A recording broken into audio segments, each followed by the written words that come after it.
Boa tarde, pessoal. Todo mundo que está assistindo pelo YouTube, eu agradeço a presença e agradeço principalmente a presença dos nossos palestrantes confirmados que vieram hoje aqui na nossa live. Então, muito obrigada, professor Baldin, pela presença. Muito obrigada, doutora Sandra, porque a gente sabe que está em outro fuso horário, mais difícil, né? Muito obrigada, professor Augusto. E hoje, gente, nós temos a live de lançamento do 10º MPB. Eu me chamo Yasmin, eu sou aluna aqui do departamento e sou mestranda também do PPG e membro do GENC. Então, a nossa live de lançamento do 10º MPB tem como tema Legado e Futuro do Melhoramento Genético, capacitando a próxima geração de melhoristas. Então, eu gostaria de apresentar primeiramente como vai ser a dinâmica da live. Então, nós vamos começar com uma fala do professor Baldin, depois tem a palestra da doutora Sandra e, por fim, a palestra do doutor Augusto, do professor Augusto. Então, sempre que surgirem dúvidas, vocês vão mandando aqui no nosso chat, que depois de todas essas falas, nós vamos ter uma sessão de perguntas. Então, a gente vai pegar a pergunta do chat de vocês e fazer para os pesquisadores, ok? E outra coisa muito importante. Hoje vai ser feito o sorteio de uma inscrição para o 10º MPB. Então, vai ser enviado aqui no chat da live o formulário para vocês acessarem e participarem desse sorteio, ok? Que será realizado no final da live. Beleza? Então, agora eu passo a palavra para o professor Baldin. E muito obrigada, pessoal.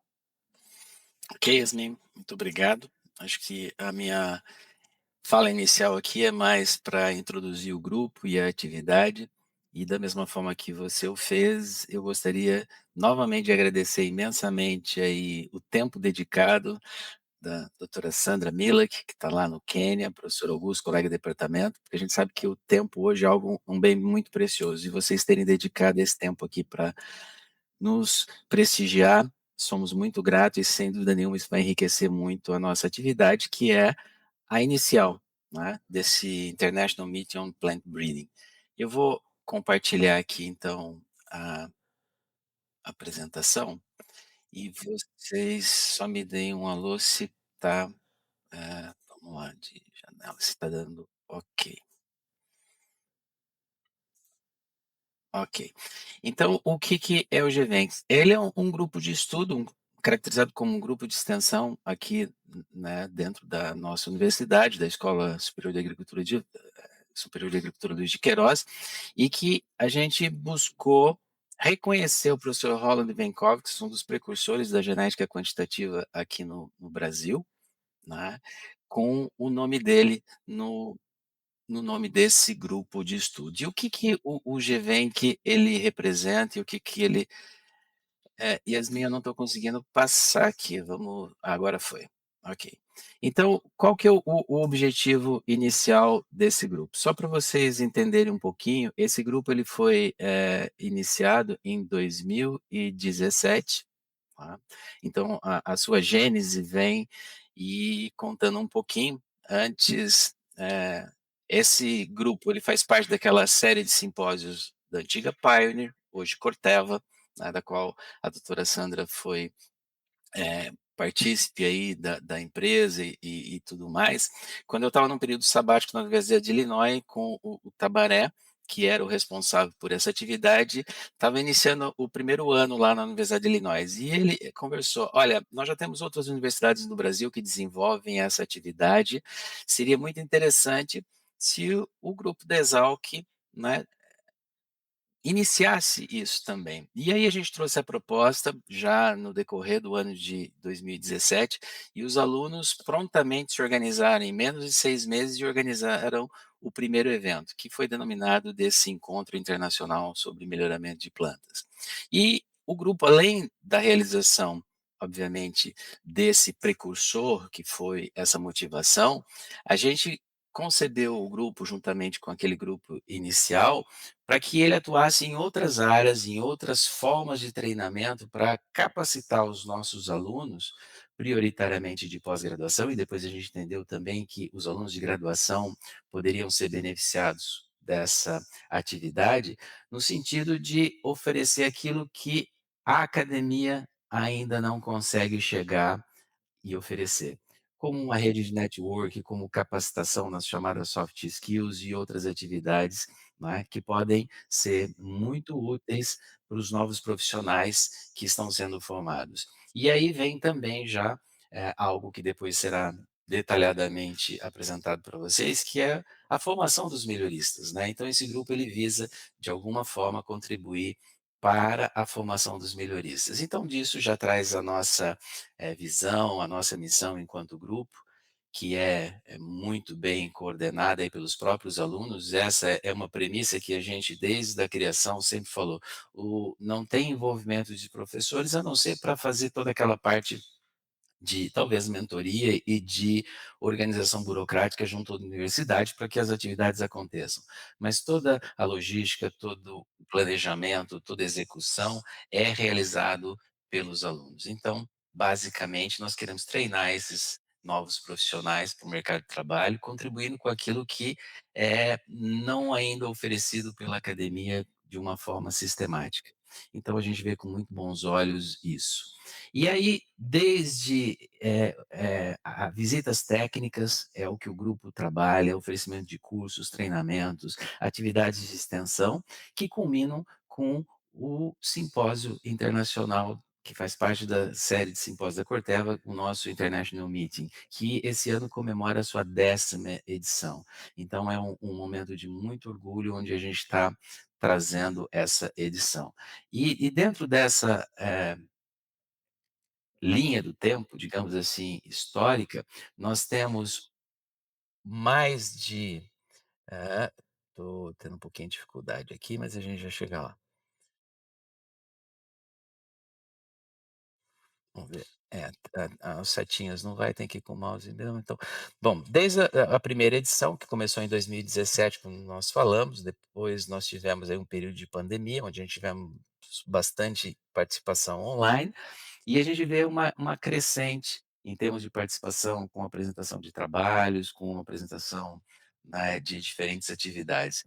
Então, a gente tem em média aí de 150 a 200 participantes em cada edição, são 10 anos de histórias que nós estamos consolidando, e nós tivemos a participação de mais de 60 pesquisadores, né, de diferentes países, representados aí por 8, e mais de 1.400 participantes de diferentes instituições nacionais e internacionais, envolvendo alunos de graduação, alunos de pós-graduação, profissionais de empresas privadas, profissionais de empresas públicas, das empresas de pesquisas, nacionais e assim por diante. Então, aqui faz um sumário de toda essa participação desde da sua primeira edição.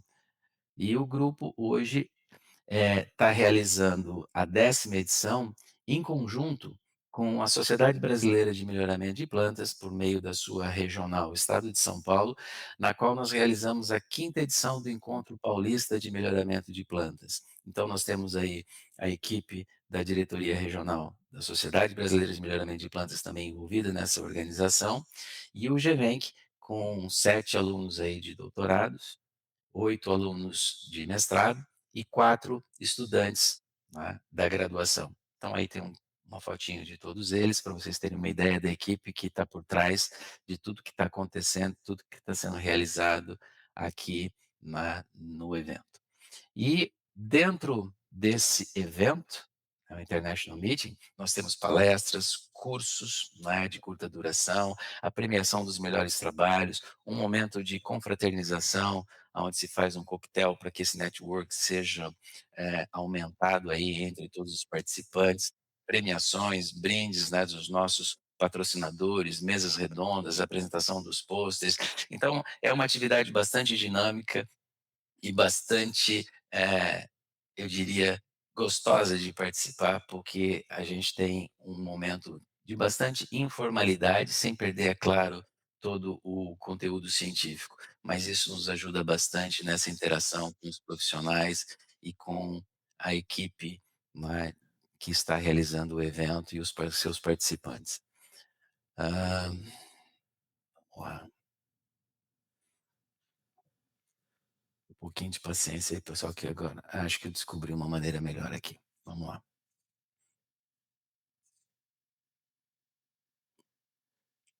Eu creio que, foi, isso. Sem mais delongas, porque acho que o que a gente quer mesmo ouvir aqui agora são os nossos convidados, então eu agradeço imensamente a participação de todos, convidando para que estejam presentes e participem da nossa 10ª edição.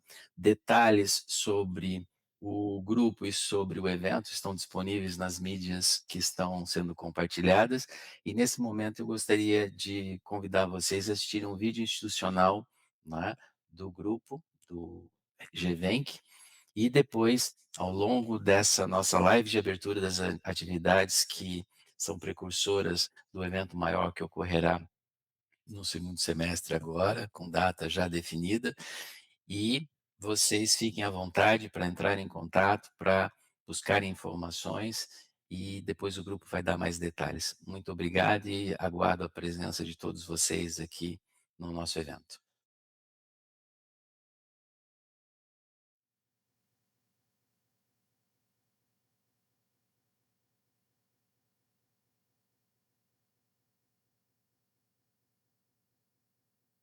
Você já se perguntou o que te move? As coisas que o inspiram e motivam a ir além? O que está fazendo para criar as oportunidades e abrir o caminho que moldará seu futuro? Nós somos o GEVENC, o grupo de genética e melhoramento de plantas do professor Roland Venkowski.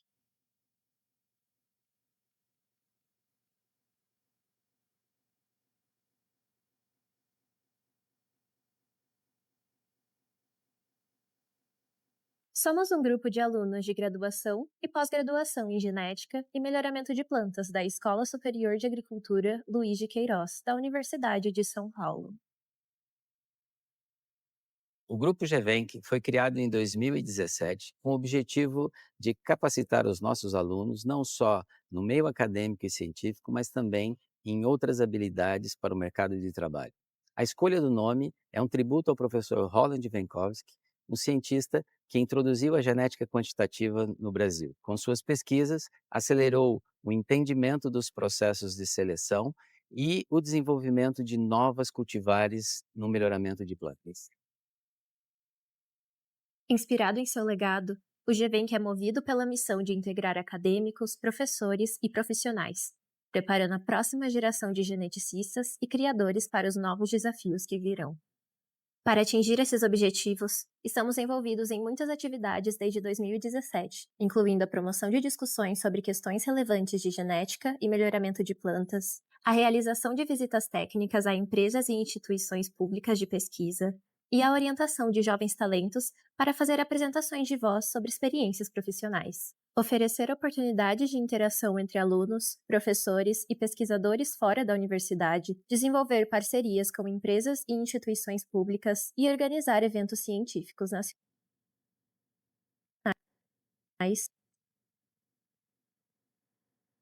e internacionais. Entre os eventos, a principal iniciativa é o International Meeting on Plant Breeding, realizado anualmente em outubro. Esse evento pesquisadores renomados de todo o mundo, tanto do meio acadêmico quanto do setor, para promover sobre as descobertas lançadas relacionadas à genética e ao melhoramento. Além de apresentar técnicas excepcionais, o encontro também conta com sessões de pôsteres, prêmios científicos e mini-cursos, o que torna o International Meeting on Plant Breeding uma excelente oportunidade para trocar ideias e aplicações em projetos de importância internacional.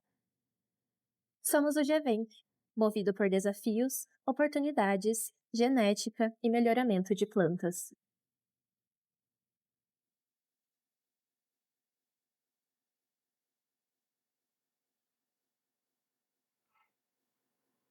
Professor Baldin, muito obrigada por sua fala. Agora eu gostaria de ter convidado a doutora Sandra a fazer sua palestra, mas antes disso, gente, eu vou lembrar vocês de mandarem suas dúvidas no chat, se inscreverem para participar do sorteio e também ir nos avisando durante a live se vocês estão gostando, fazer um story no Instagram e nos comentar, ok? Então, doutora Sandra, a palavra é sua agora. Muito obrigada, Yasmin, e muito obrigada, professor Baldin, professor Augusto, pela oportunidade de estar com vocês aqui hoje. Boa tarde a todos. Eu estou falando diretamente do Quênia, aqui já é noite, já são 9h30 da noite aqui no Quênia, mas é um grande prazer estar aqui. E o motivo que me deixou muito animada de vir hoje aqui, primeiro porque eu conheço o professor Baldin há muitos anos, e a gente se conheceu quando eu era ainda professora da Universidade Federal do Rio Grande do Sul. Ele foi fazer um curso lá de marcadores moleculares, e foi assim que a gente começou a jornada, e depois disso a gente se encontrava em encontros e fazia, né, e você sabe que a comunidade é pequena, a gente acaba se conhecendo. Mas depois disso eu acabei saindo da universidade, trabalhando na Embrapa, trabalhando no setor privado por 20 anos, e atualmente eu estou trabalhando no CGIAR, que é a maior organização que trabalha de pesquisa pública global, e a gente trabalha com tudo, trabalha com melhoramento também, mas não só melhoramento. Mas eu quero contar um pouquinho para vocês algumas coisas que eu aprendi no decorrer da minha jornada em melhoramento. Eu comecei, já faz mais de 30 anos que eu trabalho direta ou indiretamente com melhoramento, então já tenho um pouquinho de estrada em fazer isso. Então, eu gostaria de, deixa eu começar, deixa eu dividir aqui a minha apresentação com vocês, só um pouquinho.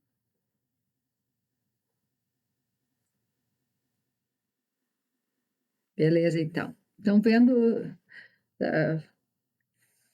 Certo. Perfeito, então. Então é isso, pessoal.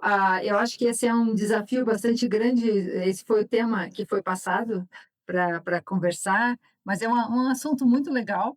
O legado futuro do melhoramento de plantas, capacitando a próxima geração de melhoristas.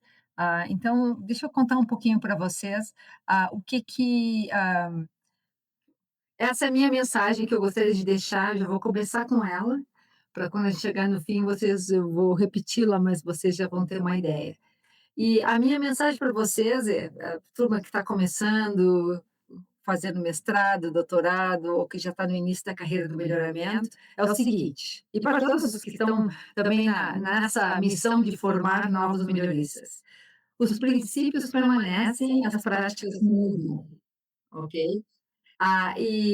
Então, no final dessa conversa, eu gostaria que vocês lembrassem do seguinte: que os princípios são para longo prazo, mas as práticas precisam mudar em um mundo de mudanças constantes. Esse slide, na verdade, eu já tenho ele há um tempo. Quando eu depois que eu saí da iniciativa privada, eu montei uma empresa de consultoria e trabalhei com um dos centros de pesquisa naquele momento, antes de fazer parte do CGIAR, e trabalhei com os melhoristas de milho, de trigo, todos do CIMMYT. Trabalhei dando uma assistência para avaliar os programas de melhoramento do CIMMYT, e também trabalhar com os melhoristas para ir melhorando como eles estavam fazendo. E uma das coisas que eu, quando comecei a trabalhar, era muito claro para mim, é que o pessoal era muito ligado às coisas do passado, né? Então, eles falavam muito do Dr. Borlaug, e o Dr. Borlaug realmente foi uma pessoa fantástica, né? Ele até hoje é uma referência para todos nós, né? Ele a gente chama o pai da Revolução Verde, e não só isso, ele foi o Prêmio Nobel da Paz pelo trabalho na agricultura e tudo mais. Então, mas ele, por ser uma referência, principalmente no CIMMYT, onde foi a primeira casa deles no CGIAR, as pessoas do CIMMYT sempre diziam, não, né, continua. E muitas das coisas que foram ainda implementadas, eles continuaram seguindo, né, o exemplo do Dr. Borlaug. Seguido porque ele, como pesquisador, ele foi muito audacioso para sua época, ele fez coisas que ninguém fazia. E por isso que eu começo falando isso. E falava para pesquisadores os princípios práticas, porque as práticas já mudaram, e é isso que nós vamos falar. Continua me escutando, né? Estou escutando um pouquinho de background. O que são princípios? Alguns exemplos de princípios quando eu falo disso, porque eu acho que hoje na formação do melhorista, muito importante é, independente das novas tecnologias, das novas formas de pensar, das novas formas de fazer um melhoramento, das novas práticas, tem algumas coisas que, na formação do melhorista, eu chamo de princípios, são fundamentais. Não importa a geração de tecnologia que passe, esses princípios ficam. Então, eu digo alguns deles que eu aprendi na época do meu mestrado, quando eu comecei a minha carreira de melhorista, e que hoje continuam sendo importantes e vão continuar sendo para vocês melhoristas que estão começando. A questão por exemplo, o uso de germoplasma elite. E esses princípios todos que estão aqui, germoplasma elite, foco, talento e parcerias, qualidade de ensaios, qualidade de dados e análises, e, na minha opinião, são fundamentais para aqueles melhoristas que têm sucesso. Melhoristas que têm sucesso, e sucesso da forma de desenvolver produtos competitivos, que chegam no mercado, que ocupam o mercado, que realmente fazem a diferença, que têm impacto para os agricultores e para a agricultura, eles têm esses princípios, eles seguem esses princípios. Geralmente, esses melhoristas, eles sempre usam o germoplasma mais elite. Eles têm foco, porque a gente sabe que melhoramento, se você perde o foco, se você começa a tentar melhorar para muitas coisas ao mesmo tempo, você acaba sempre otimizando para a média ou abaixo da média, nunca para o ótimo, né? Então, o foco no melhoramento é muito importante, especialmente, isso aí eu aprendi depois que eu fiquei 20 anos na iniciativa privada, os primeiros 10 anos como melhorista de milho no Brasil. Talentos e parcerias. Quando você é melhorista, você tem que não trabalhar sozinho, você tem que trabalhar com uma equipe, tem que trabalhar com parceiros. Parceiros são agricultores, muitos dos seus ensaios vocês vão conduzir em propriedades de agricultores, e essas parcerias, sejam com outras empresas, sejam com outras universidades, são fundamentais para ter sucesso. Qualidade de ensaios. A gente sabe que se você não fizer um bom ensaio para começar, se não tiver primor no campo, na qualidade que você faz, os dados não vão ser bons e daí também não tem como tomar uma decisão muito boa, né? E daí qualidade de dados e análise, eu digo, isso também é um princípio que, se você não tem bons dados, não adianta você tentar torturá-los com análises, porque você também não vai ter os recursos que você precisa. Os recursos que você usar também talvez não vão levar vocês às conclusões certas. Então, esses são os princípios. Eu digo assim, na formação do melhorista, muito fundamental é continuar com esses princípios.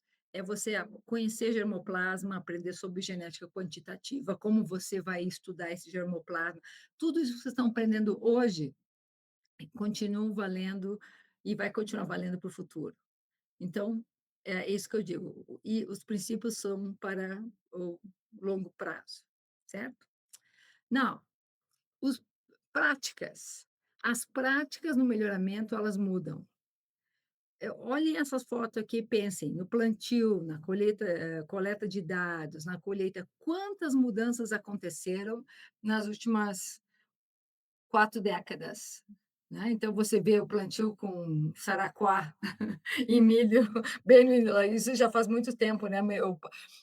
Mas, de qualquer maneira, né, hoje tem mecanização, hoje tem, inclusive, máquinas de plantio que permitem você fazer tudo automatizado.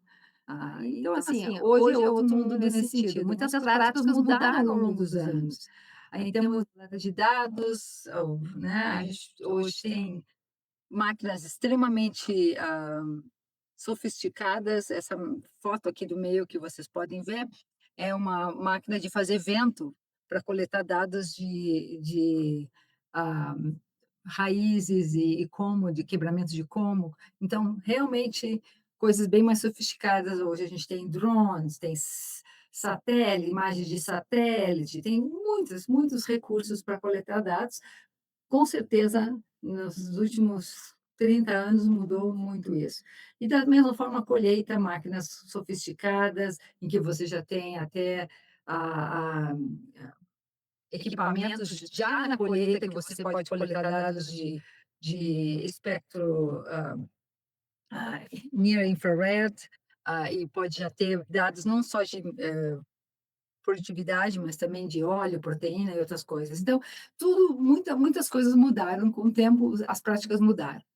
Mas por isso que, quando na formação do melhorista, o que a gente sempre fala é que não adianta você se especializar nas práticas, porque as práticas vão mudar. E se você fica muito bom naquela prática, e aquela prática não se vale mais, e aí você, né, você perde a sua formação, passa a não ser mais relevante.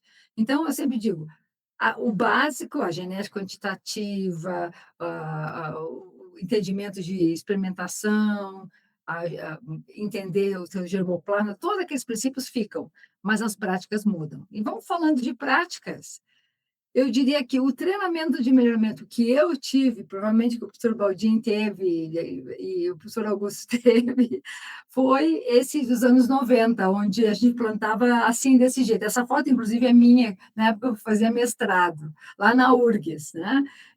Campo Experimental, em 1987, durante meu mestrado, nós plantando a aveia com linha no campo, manual, né? Mas, assim, a experiência que eu tive enquanto na universidade, começando pelo mestrado e depois no doutorado, foi muito de campo e muito de aprender experimentação, como conduzir experimentos, como selecionar a campo visual, e também na época que eu fiz mestrado, os tópicos que eram mais discutidos eram tópicos de genótipo por ambiente, interação genótipo-ambiente. Então, se discutia modelos diferentes, o que é o modelo certo, se discutia muito se deve testar em ambiente bom ou testar em ambiente ruim, e como é que a herdabilidade baseado em parcela, baseado em genótipo, tudo isso eram tópicos que naquela época eram assim, todo mundo falava, os papers saíam tudo nessa. Ao passar dos anos, né, nos 2000, passou a ser muito da biologia molecular. Nos 2010 já começou a ter sequenciamento, genômicas, e agora, nessa nossa década que nós estamos hoje, nós estamos em melhoramento preditivo, com inteligência artificial, com outro nível de análise, com outro nível de sofisticação de análise. Então, vocês veem que o treinamento que são dados hoje, voltando a falar sobre isso, né, sobre como é que a formação dos estudantes do futuro, a formação ela tem que ir se adaptando, porque as tecnologias vão mudando. Mas, novamente, os princípios continuam, mas essas metodologias vão mudando, e com certeza, eu, quando fiz o meu doutorado, trabalhei com biologia molecular, né? Trabalhei com marcadores moleculares, também tinha trabalho de campo, mas mapeando genes para estatura em aveia, né? Na Universidade de Minnesota, eu fiz esse trabalho. Naquela época, não tinha ainda um pangenome, um full genome sequence de aveia. Apesar de ter 21 cromossomos, a gente tinha, eu acho que eram 42, 43 grupos de ligação, porque eram mais ou menos um braço de cromossomo, né? Porque né, as tecnologias ainda eram bastante limitadas, o custo era muito caro, para você fazer marcador era extremamente caro. Mas hoje, sequenciamento, você sequencia um genoma humano em um dia, a um valor de menos de $1.000, você tem infraestrutura, teses que eram um ano inteiro para fazer, hoje você faz o sequenciamento em um dia, e daí você está agora lidando com dados, né? E essa sofisticação hoje em dados, em poder você entender, você não vai fazer o trabalho do AI necessariamente, a não ser que você vire uma pessoa que trabalhe com computação e com modelos, mas você tem que saber entender como interpretar a biologia disso, como colocar dentro o que sai, os outputs dessas análises, como qual é o significado biológico e não o que você vai fazer disso em termos de decisão de germoplasma e tudo mais. Então, assim, o treinamento mudou, as ênfases.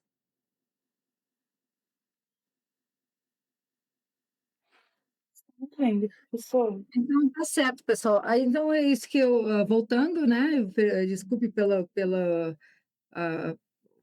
problema aí com o vídeo, falha técnica, mas estamos de volta. Então, era sobre isso que estamos falando, sobre como a evolução e dos tópicos que em cada década passaram a ser importantes. Eu estava contando uma história, e quando eu fui num dos congressos de melhoramento no Brasil, um dos primeiros, acho que você estava organizando, Modinho, você estava envolvido com isso. Eu lembro que, naquela época, eu estava já trabalhando na iniciativa privada, foi mais ou menos no início da década, foi em 2013, eu acho, que eu fui participar desse evento aí no Brasil, e eu me lembro que a discussão era sobre QTLs, deve usar QTLs ou não deve usar QTLs, né, naquele momento. Hoje, a gente não discute, não fala mais em QTL. Hoje, a gente sabe que melhoramento preditivo não tem que ser validado, é a forma que se está usando e que se está fazendo, e é a forma, com certeza, de continuar fazendo melhoramento, ok? Estão me ouvindo? Bem.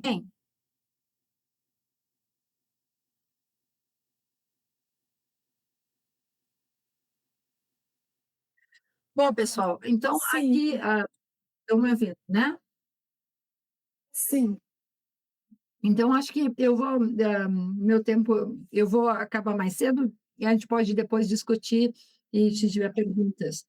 Mas eu vou terminar, então, como eu comecei, né, falando sobre os princípios e as práticas. Então, como eu falei, no decorrer dos anos, na formação de melhoristas, as práticas mudaram, os tópicos que eram relevantes de discussão do melhoramento mudaram, enquanto se validava novas tecnologias, enquanto se validava novas metodologias, novos modelos e tudo mais. Isso hoje se fala em outras coisas que se falava, né? Hoje se fala em neural networks, em como se usar inteligência artificial para fazer automação de imputação de dados, de genômica, de pan-genome para melhoramento, para as linhas elites de melhoramento. Hoje são outras questões que se está tanto pesquisando quanto implementando no melhoramento. Mas eu quero terminar com o Dr. Borla, porque eu falei para vocês que quando eu fiz essa primeira vez que eu falei sobre segue os princípios, mas não segue as práticas, para lembrar que o Dr. Burlow foi uma pessoa extremamente, ele é uma referência, né, para todos nós, mas ele foi uma pessoa, para a sua época, ele foi uma pessoa que realmente era muito inovadora. Imaginem que o shuttle breeding, que foi o programa do CIMMYT, foi um dos primeiros a implementar, na verdade, eram 2 a 3 gerações por ano que eram feitas de ciclo. Na época que isso veio à tona, que começou a ser implementado, a maioria das empresas, incluindo empresas privadas, ainda trabalhava uma geração por ano no melhoramento. Então, você sabe que, como o ganho genético é calculado por tempo, uma geração por ano você, né, se você fizer 2 gerações, você já tem o dobro do ganho genético. Se fizer 3, você já tem 3 vezes o ganho genético. Assim, poder reciclar o germoplasma rapidamente ajuda você a fazer ganho genético por tempo muito maior, né? Então, eu digo assim, e outra coisa, o CIMMYT, ele ainda é hoje o maior programa de melhoramento público em trigo do mundo, em termos de volume, de ser global, de estar em todos vários países testando germoplasma, com certeza. Mas quando isso foi implementado, esse programa, ele passou a ser industrial. Então, assim, você fazia tudo em larga escala, preparação de ensaios em volume enorme, né? Então, isso foi também uma coisa que realmente o Dr. Bola trouxe tudo isso diferente. Os princípios que ele utilizou de germoplasma e tudo permanecem. Eles não são mais não válidas. Hoje não se fala mais em shuttle breeding, hoje é speed breeding, hoje não se fala em 2 gerações por ano. Você consegue fazer 5 gerações por ano com speed breeding, em algumas culturas, e dependendo da maturidade do material, claro, né? Então, o que eu quero deixar sobre a formação, e vou encerrar com esse slide, é que, para os futuros melhoristas, eu sempre digo que o principal é ter uma base sólida, realmente entender esses princípios, ter uma formação sólida em genética quantitativa, em evolução, em experimentação, em entender modelos e tudo mais, mas também, ao mesmo tempo, os melhoristas do futuro têm que estar instrumentados para se adaptar às práticas futuras. E como é que isso acontece? Por ter exposição às novas tecnologias que estão acontecendo, por ter oportunidades de testar essas tecnologias, de entender como elas se encaixam dentro dos programas de melhoramento para fazer a diferença. Então é isso, pessoal. Eu vou parar aqui, depois eu posso responder mais perguntas, mas é um grande prazer estar aqui. Eu trabalho com muitos melhoristas, direto ou indiretamente no CGIAR, e se vocês tiverem interesse no CGIAR, eu espero que alguns de vocês tenham, de fazer melhoramento, por favor, procurem a gente, falem com a gente, ou se não, vão no site do CGIAR, onde tem as oportunidades de melhoramento em vários lugares do mundo. Com isso, muito obrigada, Yasmin. Passo a palavra para você de volta. Então, muito obrigada, doutora Sandra, pela ótima palestra. É muito importante, principalmente para a gente que está em formação, ver toda essa evolução. Porque às vezes a gente se cobra tanto na academia, mas é bom saber que a gente sempre vai ter que estar em constante evolução. Isso é muito confortante para a gente, perceber que não é de hoje, né? Que isso é assim, que é inovação todo dia, né? Isso é desde sempre. Muito obrigada. E agora eu vou passar a palavra para o professor Augusto, que é o professor aqui no departamento de genética. E lembrando, gente, mandem suas dúvidas no chat, o time do genética vai coletar essas dúvidas para a gente conseguir fazer depois a nossa sessão de dúvidas, ok? Então, professor Augusto, a palavra é sua. Fique... Ok, muito obrigado. Boa tarde a todos. Só confirmando, os meus slides estão aparecendo? Tá tudo Sim. certo? Vocês estão me ouvindo? Tá tudo certo, né? Posso começar, não? Sim, professor. Ok, então tá bom. Então, boa tarde a todos. Vou só soltar meu reloginho aqui para controlar o tempo. Eu queria dizer que é um prazer muito grande fazer parte dessa live de lançamento do GVENC. Estou muito honrado de estar aqui na presença de 2 colegas que são muito reconhecidos na área de melhoramento, o Dr. Baldin, que é meu colega aqui do departamento, foi presidente da Sociedade de Melhoramento, foi coordenador da pós-graduação, chefe de departamento, tem um extenso currículo, e a doutora Sandra também, que tem uma experiência internacional, uma sólida carreira reconhecida internacionalmente, nacionalmente, etc. É uma grande honra para mim estar aqui junto com vocês para falar a respeito do legado e futuro do melhoramento de plantas. Eu vou dividir minha apresentação em 3 pequenas etapas. Eu vou falar um pouquinho sobre a história do programa de pós-graduação em genética e melhoramento de plantas, que é o nosso programa aqui. Imagino que esse convite também que vocês me fizeram também tenha sido pelo fato de eu ser o atual coordenador do nosso programa de melhoramento aqui, de pós-graduação em genética e melhoramento. Apesar de eu participar da CCP há muitos anos e me envolver com a administração do programa, é a primeira vez que eu sou coordenador, isso é bem recente, faz apenas uns poucos meses, ainda estou aprendendo como as coisas funcionam, mas eu gostaria de falar um pouquinho a respeito do nosso programa e a filosofia dele em relação à formação dos alunos, mas eu vou tentar falar, além de querer dizer o que o nosso programa tem, ou fazer uma propaganda do nosso programa, que não é essa a finalidade, mas para querer dizer a filosofia que a gente tem aqui, que bate com a filosofia que eu penso e que vai alinhar bastante com o que a doutora Sandra falou, pelo que vocês vão ver, inclusive que eu anotei algumas palavras aqui para trazer nessa discussão. Vou contar um pouquinho do legado passado do nosso programa e vou falar, evidentemente, do futuro, quer dizer, que é o tema desse evento que a gente vai discutir aqui com vocês. Então, vamos lá. O programa de pós-graduação em genética e melhoramento de plantas aqui da Exalc, que eu sou coordenador, que tem essa atuação aqui em Piracicaba, é um programa sediado no departamento de genética. Quem já veio para Piracicaba conhece aqui o nosso departamento, a Avenida das Palmeiras, Palmeiras Imperiais, que foram trazidas para o Brasil pelo Dom Pedro, pelo imperador, para o Rio de Janeiro, depois vieram para Piracicaba. Essas palmeiras são centenárias, que foram plantadas aqui, que ilustram bastante o nosso campo, e a gente tem o orgulho de ter esse departamento situado nesse lugar histórico e muito bonito aqui, que todo mundo aqui conhece, ou quem não conhece, por favor, venha nos visitar. Dentro desse programa, nós temos o nosso programa de pós-graduação em genética e melhoramento de plantas, que é o programa que eu estava falando para vocês, que eu coordeno, que tem essa página internacional aí, essa página nacional e internacional, e que a gente cedia a nossa pós-graduação e também, evidentemente, o GEVEN, que o GEVEN que é vinculado, é um grupo de extensão que não é vinculado diretamente ao programa, mas essas informações, elas permeiam, quer dizer, a gente troca as informações com eles e com o departamento. É óbvio que o departamento de genética cedia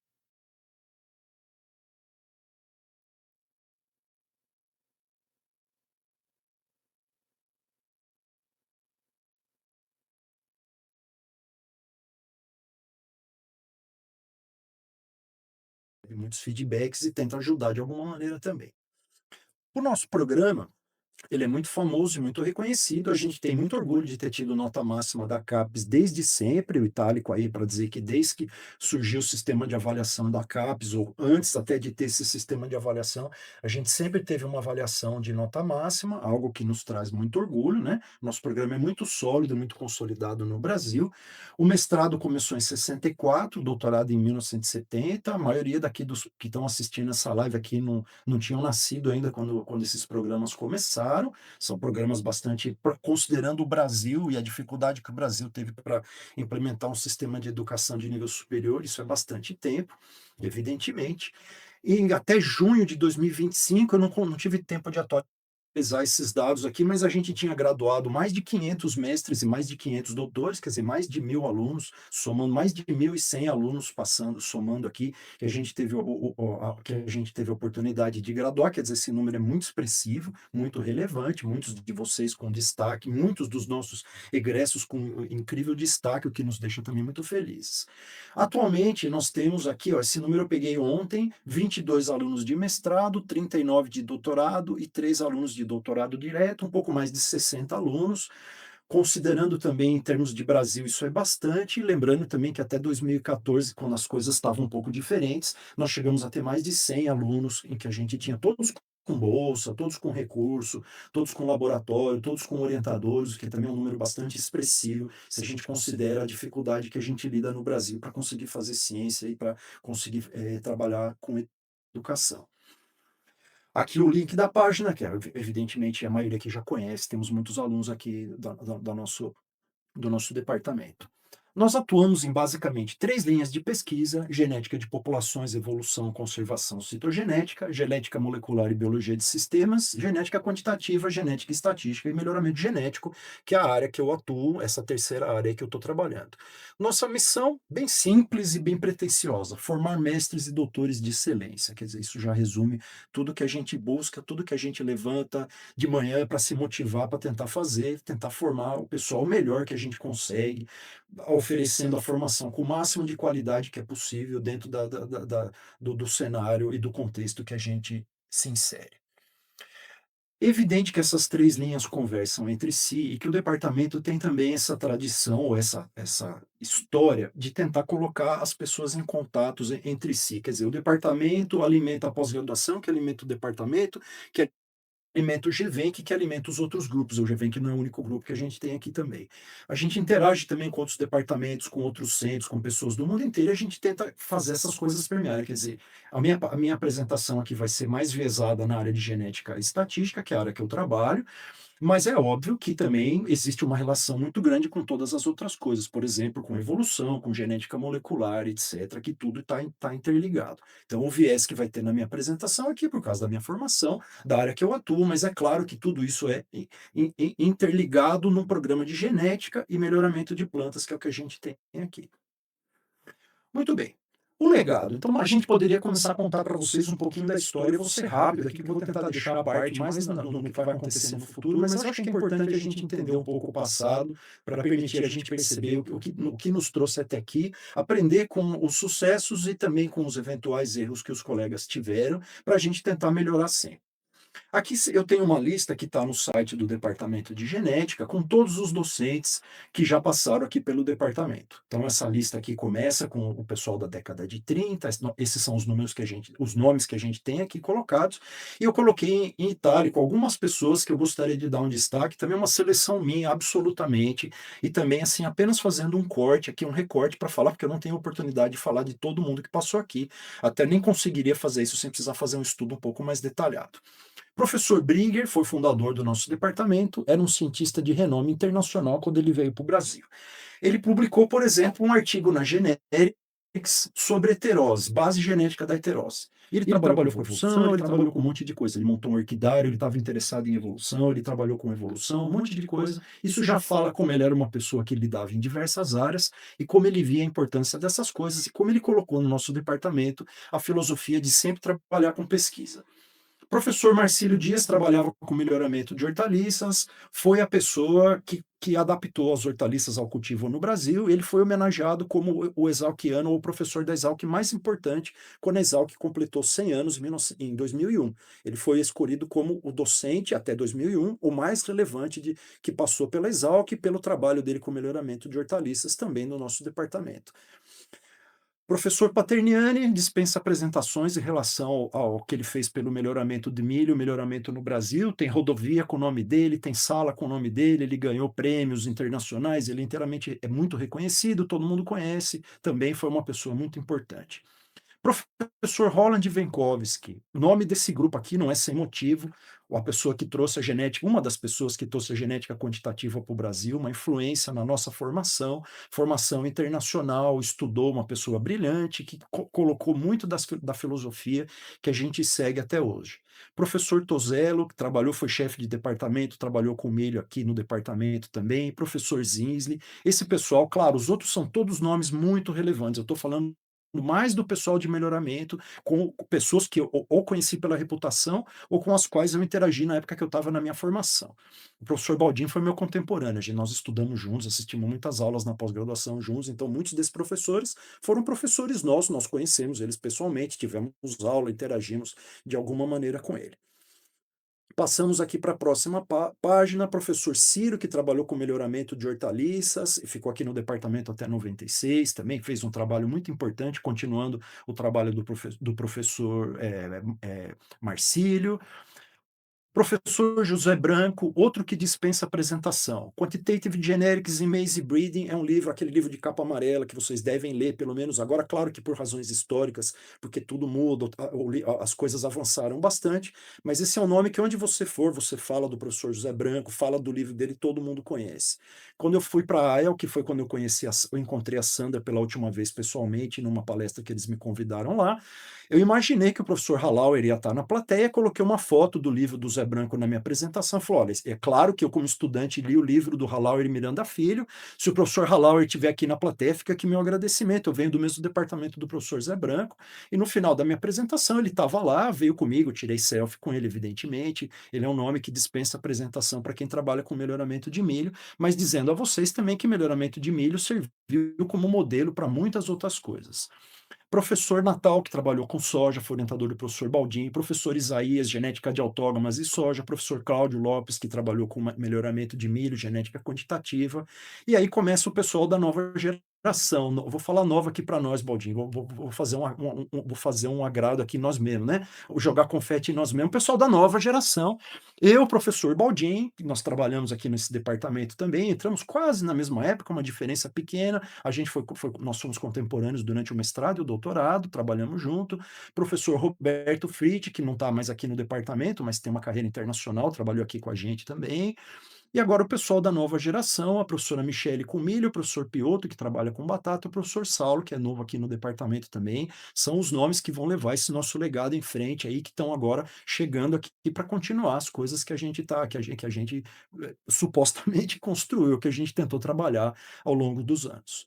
Muito bem. O nosso programa, o que eu poderia dizer para vocês a respeito? Eu tenho aqui uma lista também de todas as disciplinas que o nosso programa já ofereceu, talvez com uma falha ou outra, porque as disciplinas às vezes mudam de nome, ou às vezes tem homônimo, então pode ter disciplina que não está direitinho. Eu também não tive tempo de conferir essa lista historicamente, é só uma informação geral, mas vocês podem olhar que essa lista aqui está muito em linha com o que a Sandra falou, olha, da gente ou do programa, quando a época que eu era estudante, que eu estava me formando, ou agora que eu sou coordenador, que a gente estava preocupado em passar para as pessoas a formação, os princípios, tentar fornecer o melhor que a gente consegue, o que tentar oferecer para mim, sólida formação nos fundamentos do melhoramento e da genética, porque isso não muda.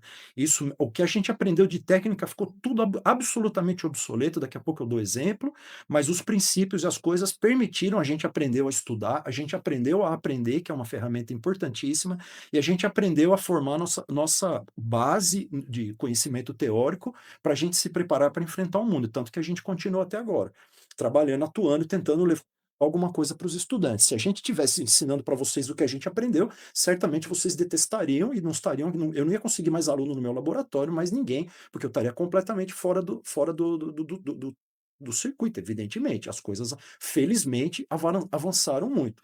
O que os alunos sabem hoje é muito mais do que eu sabia na época do doutorado. E que bom. Isso significa que houve progresso, que nós trabalhamos direito. Claro que o que eu ensino para os meus alunos é coisa que eu queria ter aprendido. Falei, nossa, se eu tivesse aprendido isso, né? É que simplesmente muito do conhecimento ainda não existia. E muito das coisas que a gente queria aprender ainda não tinha como, porque isso simplesmente estava sendo solidificado. Essas são as disciplinas que a gente ofereceu. Vocês podem ver, tem uma gama muito grande de disciplinas que o nosso programa de pós-graduação ofereceu ao longo dos anos. Aqui é a relação histórica das disciplinas e que a gente tinha essa formação. Fazendo uma reflexão a respeito disso, eu gostaria de colocar algumas coisas aqui, uns fatos, com uma impressão pessoal. O que, que eu me lembro, assim, sem pensar muito, mas colocando o que, que tinha na nossa época que incomodava a gente enquanto estudantes, o que, que a gente percebia que estava mudando e que a gente entendia que ia ser o futuro e que ia ajudar a gente a continuar a nossa carreira. Uma das coisas que era muito chocante era o uso de computadores e programas.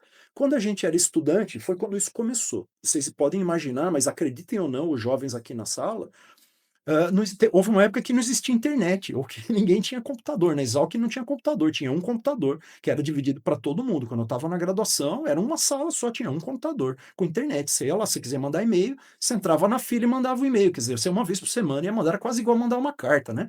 Porque é o que você podia fazer. Isso incomodava a gente enquanto estudante, porque a gente percebia o potencial desse negócio, percebia como as coisas iam acontecer e percebia o impacto que isso poderia ter na nossa formação e como o mundo ia mudar a hora que a gente não precisasse gastar mais tempo ficando somando o número na calculadora, que é o que a gente fazia. Vocês nem sabem o que é calculadora, mas isso é uma coisa que existiu. Era um aparelhinho pequenininho que você levava no bolso para fazer conta, apertando. E depois que você fazia, não dava para gravar o resultado, né? Você via na tela, tinha que anotar no papel, tchau. Se você não anotou, perdeu. Se você errou na hora de digitar, deu. Você não quer saber, porque ficava lá dentro, você não via como o negócio era processado. Sem internet, a questão de internacionalização era uma coisa completamente diferente também. Eu me lembro, não sei se o Baldinho lembra dessa história, mas eu lembro que a gente, quando começou a internet, a gente entrou lá e falou, vamos procurar uma foto do Hallauer. Ninguém sabia como era o Hallauer. A gente estudava o livro dele, mas vocês imaginem falar isso para vocês hoje, falar, mas assim, como é o Hallauer? A gente fala, como é que eu sei como ele é? Você não é, abre na, você fala, vou ver uma foto. Onde você vê uma foto? A gente ia falar, tinha vergonha de perguntar pro Zé Branco se ele tinha uma foto para mostrar pra gente. Quando apareceu a internet, a gente procurou uma foto, falou, nossa, olha como ele é. Ele veio aqui também, a gente teve chance de conhecer ele pessoalmente também, numa ocasião aqui também. Ele veio para o Brasil algumas vezes, ele foi no Congresso de Melhoramento uma vez também, e a gente teve chance de encontrar ele depois, mas era assim, imaginem vocês.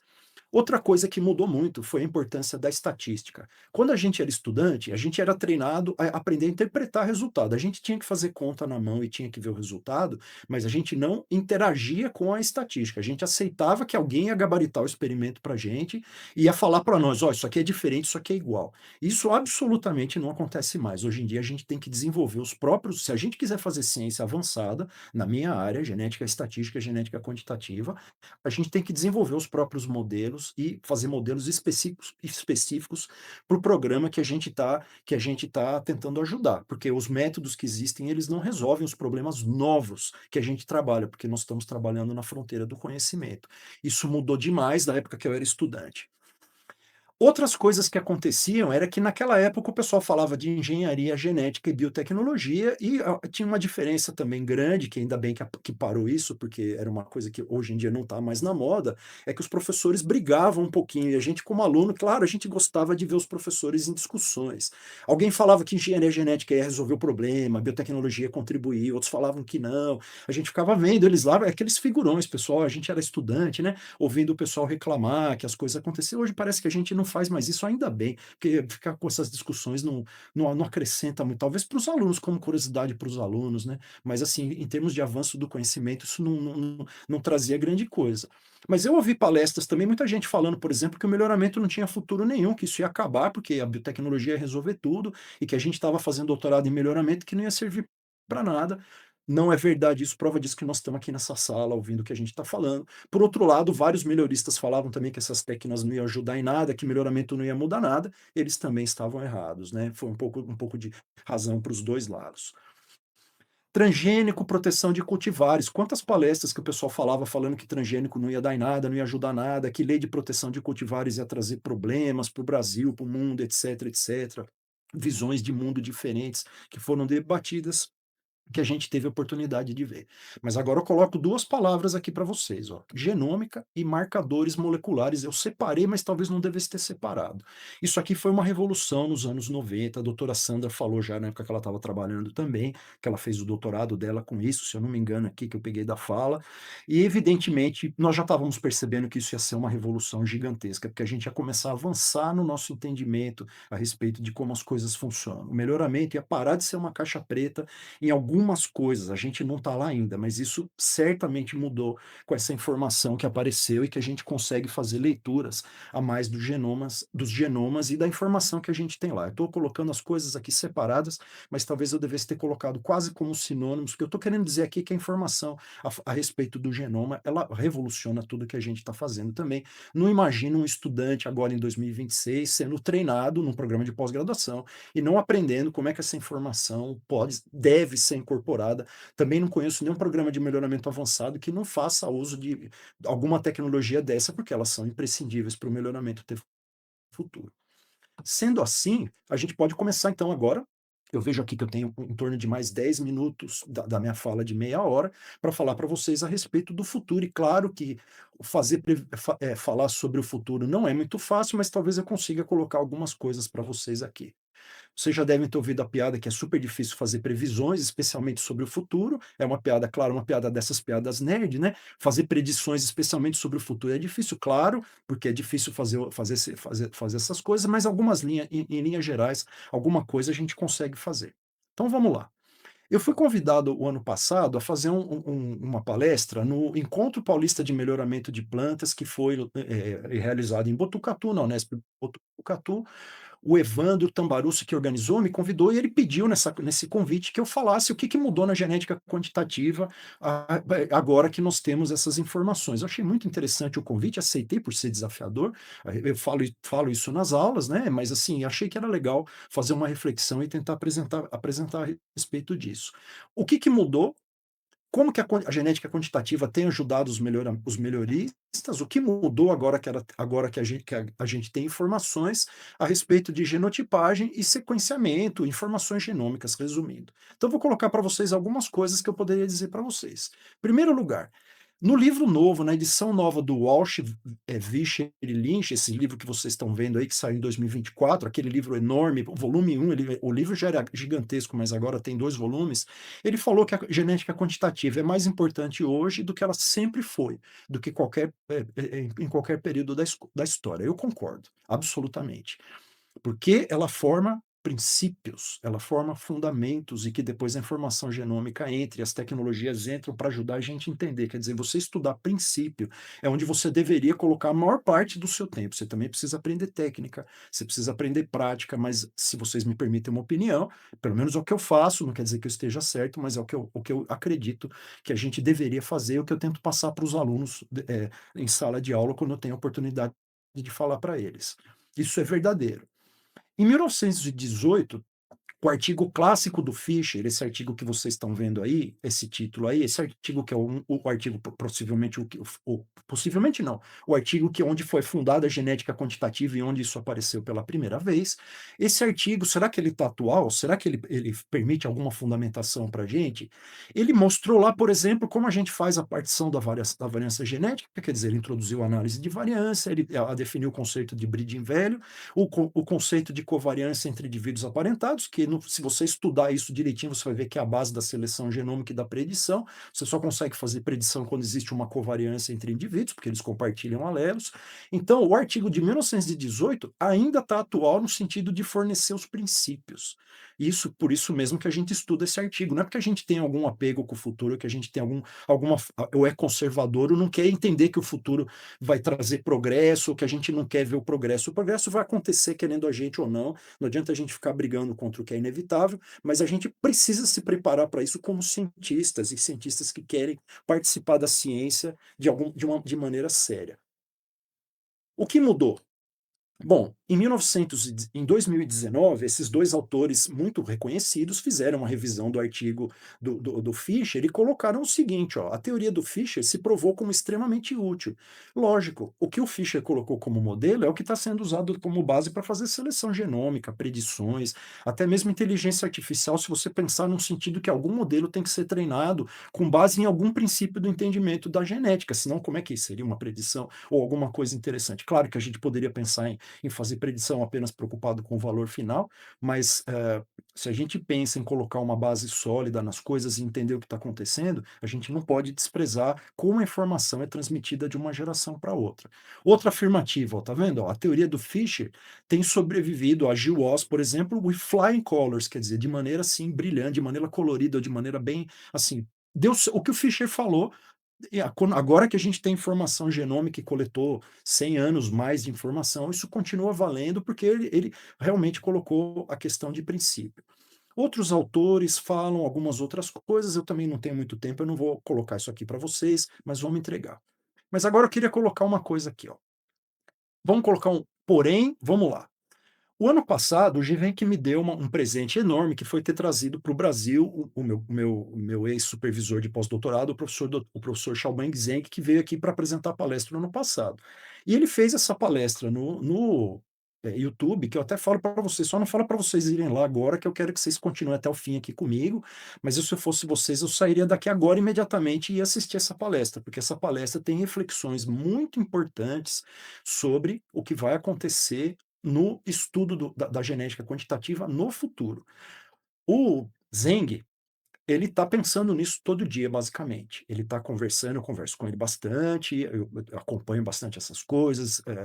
Ele tem muita preocupação com relação ao que nós estamos fazendo e o que está acontecendo com relação à fundamentação. E nessa palestra ele coloca algumas pistas do que ele imagina que vai acontecer com a genética quantitativa, agora na era das ômicas, e como a gente precisa se preparar para isso. Se eu fosse um estudante na idade de vocês, eu faria a mesma coisa. Mesmo eu não sendo estudante e não tendo a idade de vocês, é o que eu estou fazendo. Então eu estou falando, dando um testemunho aqui do que eu imagino que onde a gente deveria colocar a nossa energia e o nosso esforço, porque aprender esses fundamentos e se preparar para como a gente pode coletar essa informação é uma coisa extremamente importante. É um pouco constrangedor para mim que a palestra dele na internet tenha só 3 likes. Eu tô querendo acreditar que ninguém de vocês entrou lá e deu joinha só porque vocês não sabem que tem que dar joinha em boa palestra, mas tem que dar, porque inclusive o algoritmo é treinado com base nos seus interesses, né? Pode ser que algum dia você abra o YouTube sem querer na frente de alguém e apareça tudo que você procura lá no YouTube. Espero que não seja constrangedor e o que apareça lá sejam coisas ciência, melhoramento do futuro, certo? Dá joinha, dá like em sites legais que vocês frequentam, que eu tenho certeza que é onde vocês ficam a maior parte do tempo, né? Vocês estão fazendo pós-graduação, a maioria dos que estão aqui na sala. Como que o nosso PPG se prepara para esse futuro? Então vamos lá. Algumas discussões. Primeira coisa, genética quantitativa, a matéria que eu dou. Tenho extremamente honrado de fazer isso, especialmente num departamento que já teve nomes como o Roland Venkovski, o Zé Branco. Claro que eu sinto o peso da camisa e o peso da responsabilidade também. Quando eu comecei na minha carreira, eu falava, não é possível que eu que vou algum dia continuar falando essas coisas aqui, mas a vida levou esse caminho. Nessa disciplina, eu tento oferecer a disciplina colocando o que a gente está vendo da fundamentação hoje que nós temos informação da genômica. O meu curso não é a genética quantitativa do livro do Faulkner, esquece, o livro do Faulkner eu recomendo ele na aula só para você ler se você tiver interesse histórico. É o Lynch, Walsh e os artigos, porque é onde as coisas estão acontecendo. E vai ter novidade agora para quem fizer a disciplina nas outras vezes, porque é o que eu procuro fazer. Não que a genética quantitativa tenha mudado, mas a ideia de pensar a genética quantitativa mudou agora que a gente tem mais informação. Vocês precisam aprender a fundamentação e precisam aprender como é que essa fundamentação cresce e faz vocês crescerem como cientistas agora que vocês têm acesso a informações que a gente não tinha no passado e que sonhava encontrar.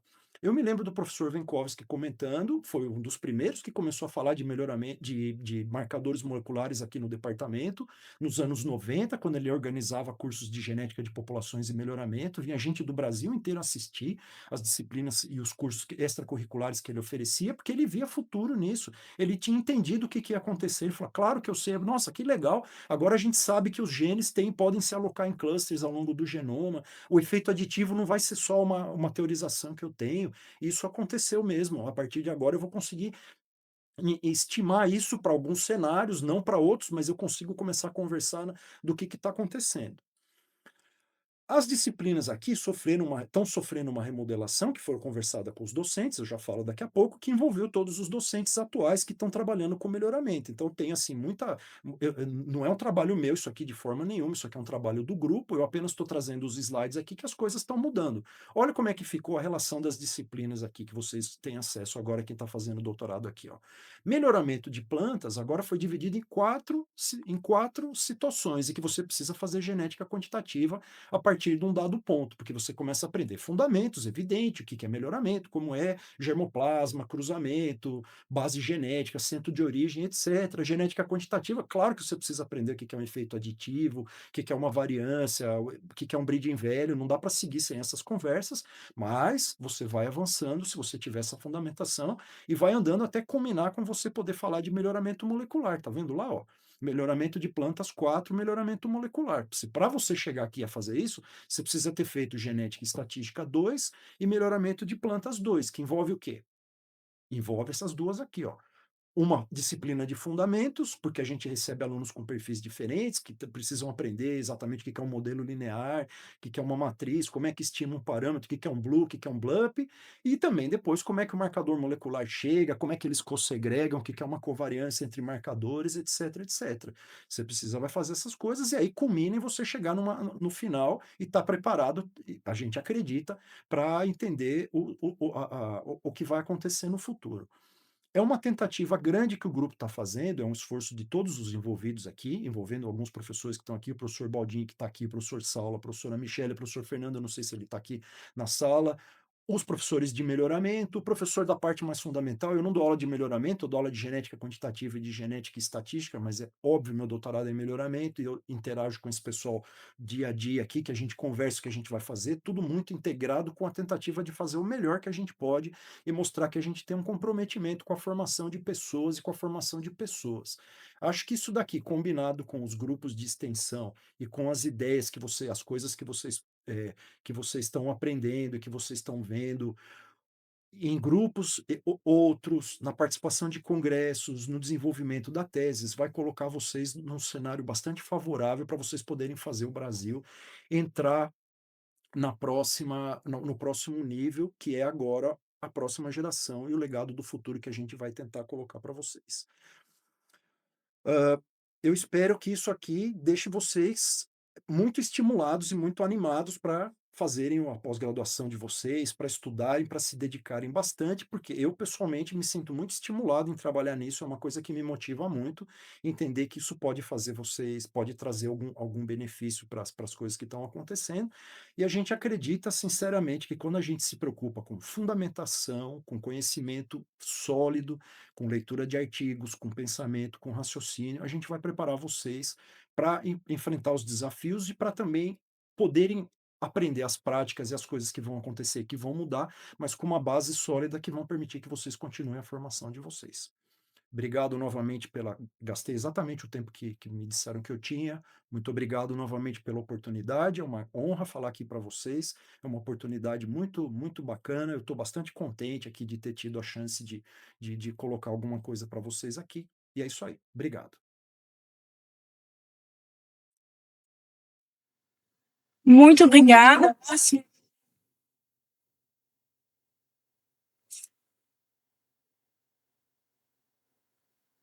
E eu vou fazer a pergunta para vocês. A nossa primeira pergunta é do João, e ele fez uma questionário passada.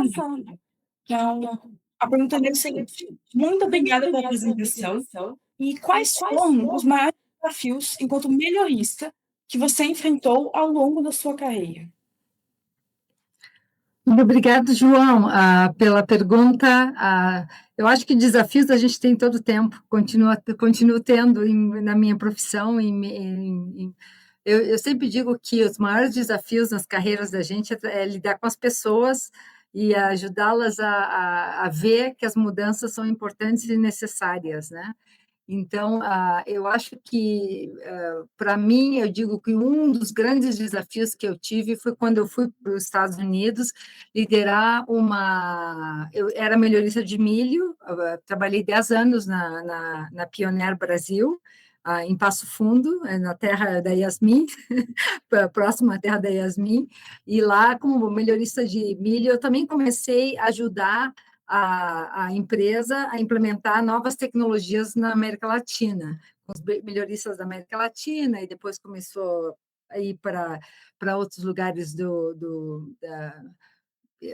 Índia, Ásia e outros lugares, né? A gente continuou trabalhando. Mas quando eu fui em 2011, foi 2 anos, eu fui para lá, para os Estados Unidos, eu fui para liderar uma iniciativa chamada Global Breeding Initiative, Global Molecular Initiative. E a ideia era, nós estávamos no momento desenvolvendo muitas metodologias para gerar dados de genotipagem em escala e em volume, mas a aplicação não estava andando tão rápido quanto o desenvolvimento tecnológico. Então, a gente disse, não, nós temos que fazer planos para como nós vamos começar a implementar marcadores em todos os programas, em todas as culturas da Pia. Naquela época era do Pão Pioneer, o nome da empresa, depois virou Corteva, e hoje acaba de virar Valor, mudou.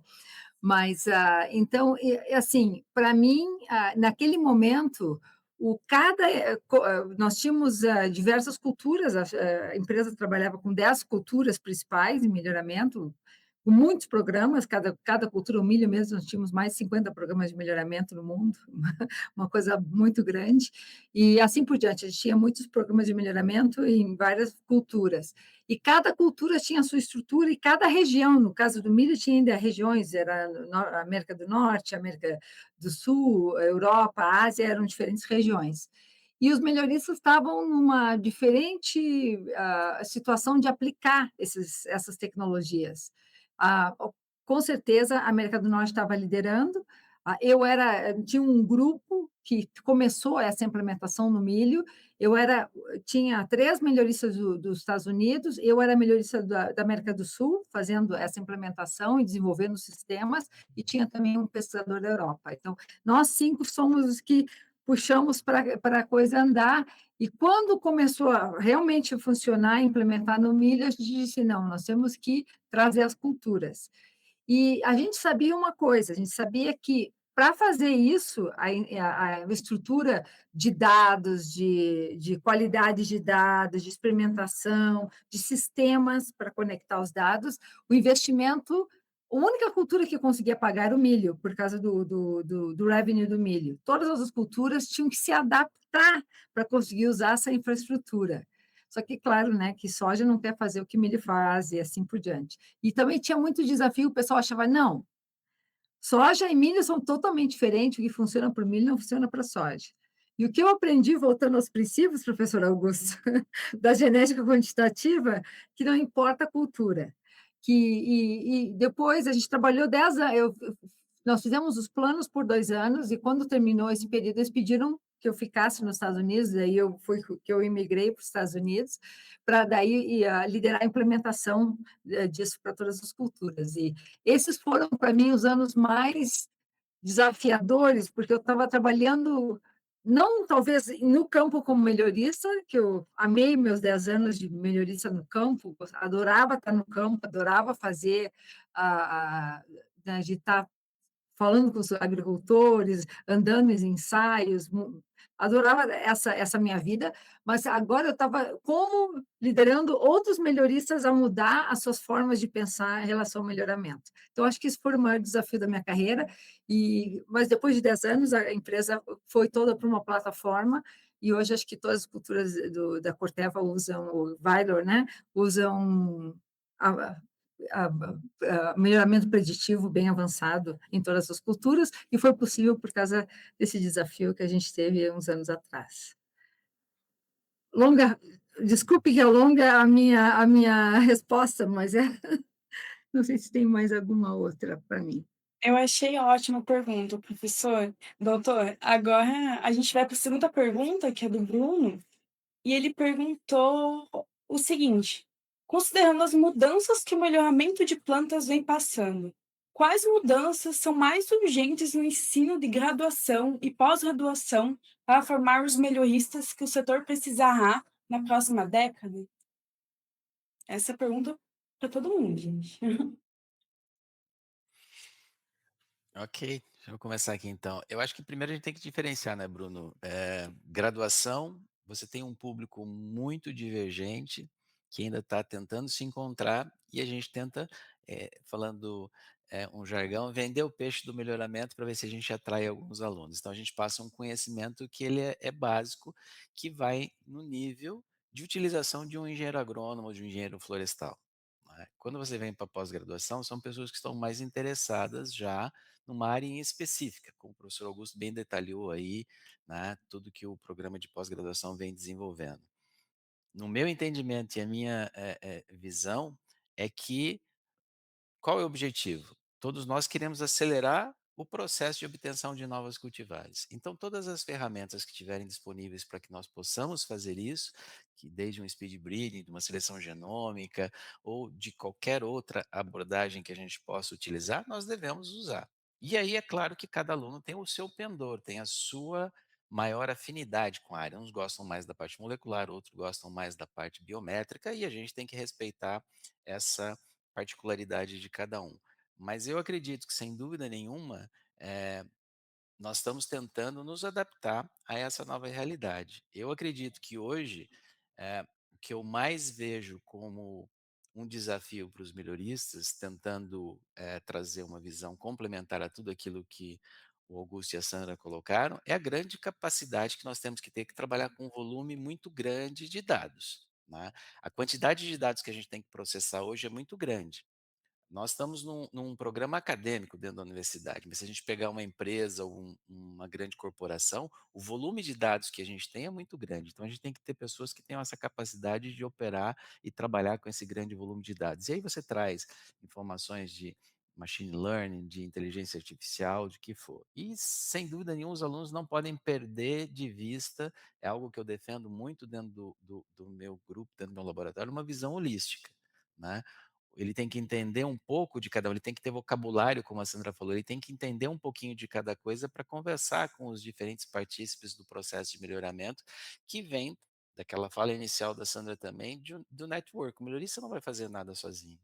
E eu acredito que esse network começa lá atrás, desde as aulas na pós-graduação, nos trabalhos que vocês fazem em conjunto, nos grupos de extensão, né? Aí você começa a formar essa capacidade de desenvolver soluções em conjunto. Ninguém vai conseguir fazer nada sozinho, né? Essa é uma realidade.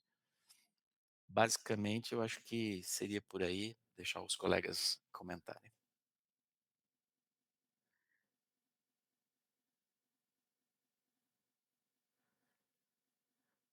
Vamos lá, gente. Mais considerações para essa pergunta? Eu acho que não tem muito a acrescentar, não. Basicamente concordo com os pontos levantados. Acho que é isso mesmo. Assim, depende do nível, depende do que a pessoa tá, que fase da carreira ela tá, que mais ela se interessa. A gente tem que oferecer oportunidade, lembrando que a gente não consegue ensinar tudo em universidade nenhuma. Ninguém no mundo programa tempo. A gente também não consegue aprender tudo que a gente quer e precisa. A gente vai ter que aprender a filtrar, vai ter que descobrir qual é a nossa vocação, o que a gente consegue fazer e fazer aquilo direito, né? Mas não tenho muito a acrescentar, não. Eu deixa eu falar um pouquinho sobre a minha experiência. Eu trabalhei 13 anos como professora da Universidade Federal do Rio Grande do Sul, também na área de melhoramento, ensinando genética quantitativa, evolução de plantas, para pós-graduação e graduação. E depois trabalhei 20 anos na iniciativa privada. E eu acho que o maior desafio que a academia tem hoje é manter a velocidade de desenvolvimento e aplicação do melhoramento que está acontecendo na iniciativa privada. A iniciativa privada está, eu comparo com o CGIAR, que hoje não é academia, né? A CGIAR é um grupo de ciência que está aplicando as coisas e desenvolvendo produtos junto com parceiros.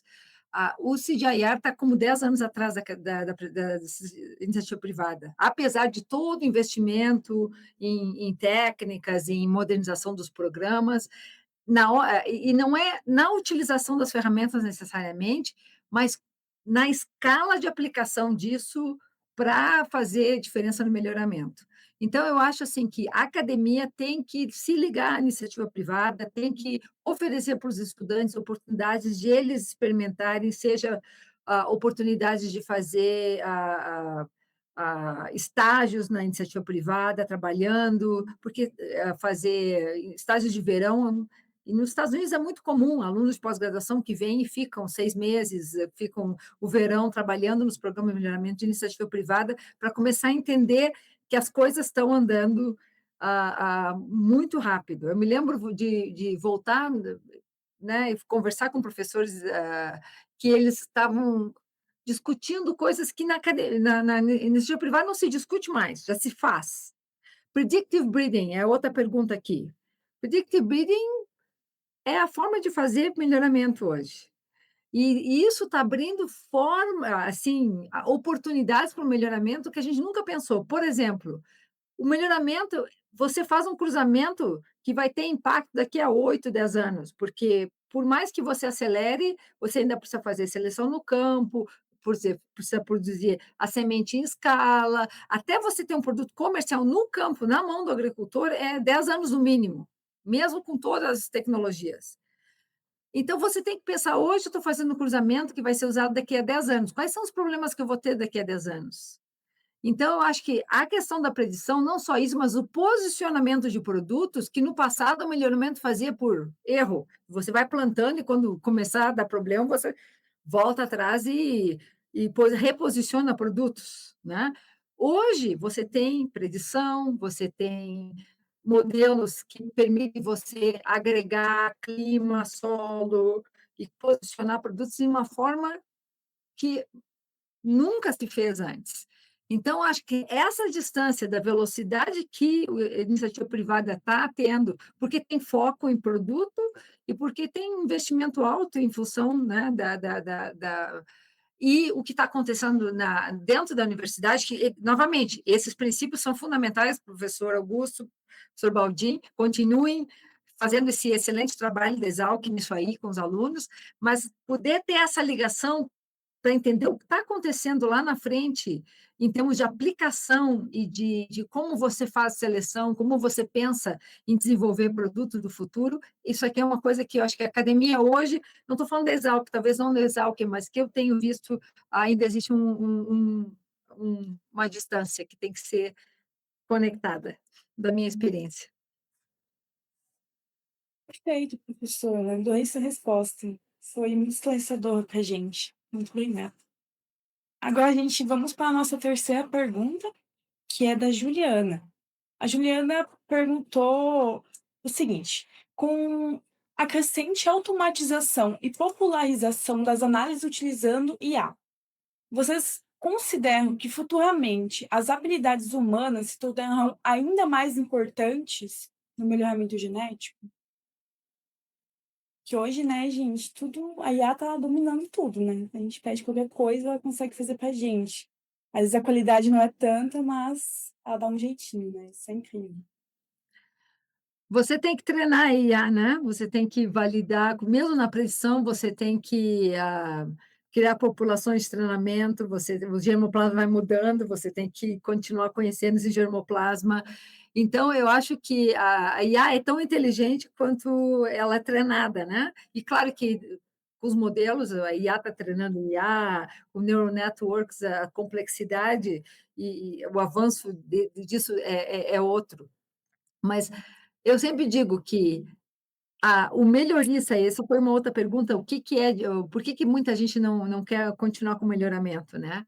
Eu sempre digo para as pessoas que eu converso, eu tenho muitas pessoas que eu mentoro, na minha carreira tive, eu sempre digo o seguinte: "Se você quer entrar no melhoramento e ser melhorista, você tem que pelo menos ficar 5 a 8 anos nessa carreira". Porque melhoramento não é uma coisa que você aprende do dia para a noite. E eu estou falando isso porque eu acho que se a gente está achando que IA vai ser treinada do dia para a noite, não vai também. Melhoramento, cada ano é diferente, interação genótipo-ambiente, você chega lá, no ano seguinte o germoplasma funcionava, não funciona mais. Cada ano, e a gente sabe, interação a genótipo-ano é a pior de todas, né, que é impossível de predizer. Então, eu acho assim que essa a questão humana do melhorista, esse conhecimento, não é que é muito difícil de você substituir pela AI. O AI entra para realmente tornar esse conhecimento de germoplasma, tornar ele mais profundo, tornar ele mais holístico, tornar ele mais aplicado, mas assim, não substitui. Eu não vejo como a IA vai substituir os melhoristas, até porque a IA só vai conseguir fazer as coisas que o melhorista, com a genética quantitativa, que os modelos vão treinar a IA para fazer, né? Então, essa é a minha perspectiva. O pessoal diz: "Vai acabar melhorista", não. Agora, melhorista que vai para o campo, melhorista que conhece germoplasma, melhorista que está para entrar e para ficar pelo menos 8 anos, porque você faz um cruzamento, leva 8 anos para você ver a sua os seus filhos chegarem como a gente diz, passar na linha final, né, dessa maratona. Então, você tem que estar junto para pelo menos ter um ciclo de sucesso, digamos assim, de produzir produtos e daí aprender com isso, né. Então eu digo assim, por isso que muita gente não quer. E claro que tem a complexidade da genética quantitativa, de cálculos, que tem pessoas que não gostam, mas para quem gosta, é uma vida dedicada ao melhoramento, para sempre, você ama para sempre.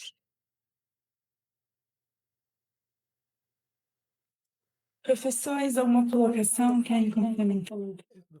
É, queria só fazer um comentário, ou talvez complementando aqui. A gente tem os group meetings do laboratório, a gente se reúne uma vez por semana, quando é possível, que as agendas são às vezes complicadas, mas nós estamos lendo um artigo, a gente lê junto, estuda junto.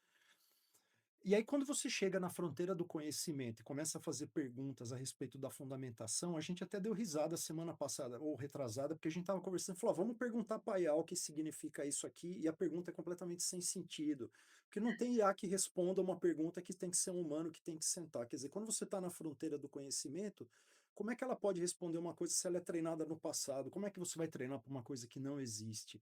Pensa bem, se você está na fronteira. É óbvio que atividades que você consegue, mas isso sempre aconteceu. Todas as atividades que gastam tempo e que podem ser automatizadas, vão ser automatizadas. Então, antigamente, o pessoal fazia doutorado com microsatélites, muitos alunos, coitados. RFLP, alunos que faziam doutorado com RFLP. A Sandra deu risada, provavelmente ela conheceu gente, ou talvez tenha que gastado um tempo na bancada. O pessoal vai fazer, para conseguir 50 marcadores RFLP, quanto tempo demorava e como é que era tal.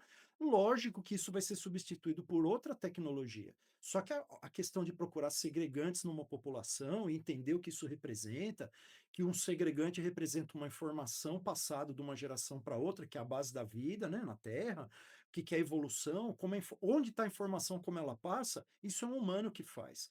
A técnica, ela entra. Então, a inteligência artificial, as máquinas, sequenciam e vai sair dado para tudo quanto é lado. Você pode até treinar um modelo com coisas do passado. Mas e se você quiser trabalhar num problema original, para quem você pergunta? Entendeu? E se você for cientista e for trabalhar em problema original, quer dizer, tem coisas que ela vai substituir, tem coisas que, por natureza, pela definição do que é uma fronteira, não tem como, é impossível. Mesmo que ela vai automatizar, não discuto. tirar emprego de um monte de gente que faz coisa repetitiva, vai acontecer com as datilógrafas. Quando surgiu o computador, o pessoal aprendia taquigrafia, vocês não sabem o que é isso. Mas na época que não existia, minha mãe fez taquigrafia, na época que não existia gravador, ela era secretária, ela trabalhou como secretária um tempo, ela ia lá, o chefe editava a carta, ela anotava com um sistema que escrevia rápido lá, porque não dava para gravar, ninguém tinha gravador, imaginem vocês. Hoje você grava e já traduz imediatamente. Essa tarefa, ela some mesmo. Obrigado. Eu concordo. Eu acho que a inteligência artificial não substitui o profissional ou melhorista. Este vai usar a IA em seu favor, né, como os colegas colocaram. Essa é a premissa.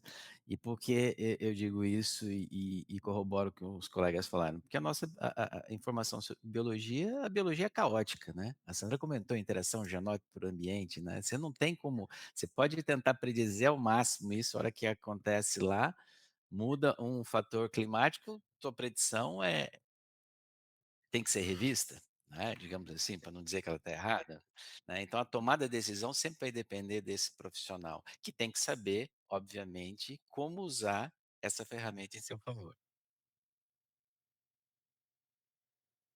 Isso aí. Perfeito. Essa pergunta foi muito boa, né? Agora, nós vamos passar para a última pergunta. Eu sei que a gente tem muita pergunta no chat, gente, mas não dá tempo de fazer todas, senão acho que a gente vai ficar a tarde toda aqui, né? Ainda mais os professores que gostam de conversar, né, professor? Então, agora a nossa última pergunta, gente, é do professor Saulo, do departamento de genética, nosso mais novo professor, né? Então, boa tarde, professores. Gostaria que vocês comentassem um pouco sobre as chamadas soft skills que os melhoristas devem ter para serem bem-sucedidos em programas cada vez mais interdisciplinares.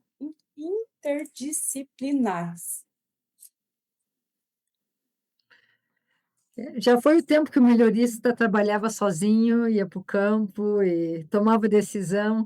Eu tinha um amigo meu que trabalhava com marcadores moleculares, o Baldinho conhece, ele vinha fazer treinamento, o Greg Penner. Ele era uma figura canadense, um dos caras que começou a implementação de marcadores no Canadá, em várias culturas, trabalhava muito com a iniciativa privada também.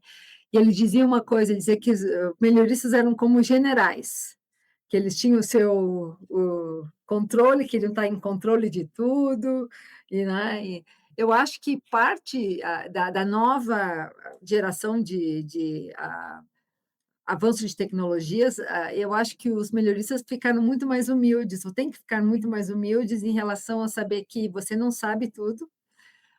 Claro que saber germoplasma é uma coisa super importante, é função importantíssima do ambientes em germoplasma e tudo é em função do melhorista, né? É por isso que o melhorista faz o que faz, para entender, né, no dia a dia isso. Mas claro que com a complexidade, não a complexidade, não diria a complexidade, mas a quantidade de recursos que o melhorista tem hoje, ele não consegue dominar tudo. Ele tem que trabalhar com outras pessoas. E eu acho que se trabalhar com pessoas não é fácil, né? E eu acho que os soft skills são muito importantes de como você influencia as pessoas para estar na mesma na missão que você, que querem trabalhar com você. Então, acho que esses soft skills de trabalhar com pessoas, de ser humilde, de reconhecer que eu preciso de alguém que trabalhe com neural networks, porque eu não vou dominar isso, mas eu tenho que ir lá, entender, e tenho que não, trabalhar junto, é uma coisa muito importante no melhoramento. Mais e mais, já não é mais, não tem mais, generais já não existe mais no melhoramento, não tem como. Há muitas coisas centralizadas, operações centralizadas, e hoje melhorista continua tendo uma função importante, mas não pode ter mais controle de todas as coisas. Nem dá, né, Sandra, para ter o controle, né, se essa pessoa vai embora, ela leva todo o processo, você quebra a cadeia, então hoje essas ações são fragmentadas, né. Agora, ô Augusto, nós perdemos o título, né, que você falou que era a geração mais jovem, a Yasmin já falou que tem o Saulo aí, a geração mais nova, nós já estamos ficando da geração sanduíche para aquela que está indo para o final já, né. É mesmo. Mas vamos lá, eu acho que, a pergunta do Saulo é muito interessante, acho que os alunos sempre perguntam sobre as soft skills. Eu resumo isso, eh Eu resumo uma palavra, vocabulário, né, o nosso futuro profissional e nós mesmos temos que ter vocabulário para conversar sobre gestão de projetos, sobre negócios, falar um outro idioma, entender um pouco sobre as novas tendências, sejam elas de machine learning, data science e assim por diante. Então, eu já ouvi muito e compartilho dessa ideia do conhecimento em T, né? Nós temos que ter, sem dúvida nenhuma, um bom know-how sobre o que eu chamo de vocabulário, sobre uma extensa gama de atividades que nós desenvolvemos num programa de melhoramento, e onde nós vamos atuar, nós temos que ter densidade e profundidade para trabalhar, né, nesse tema, de repente, que nós vamos estar envolvido. E é claro que networking, eh, saber falar em público, saber interagir, saber expor as suas ideias, idiomas, tudo isso vem dentro dessas soft skills, que nem sempre a gente consegue oferecer na academia, que os grupos de extensão como o GVENC e outros aí de outras universidades podem promover essa oportunidade.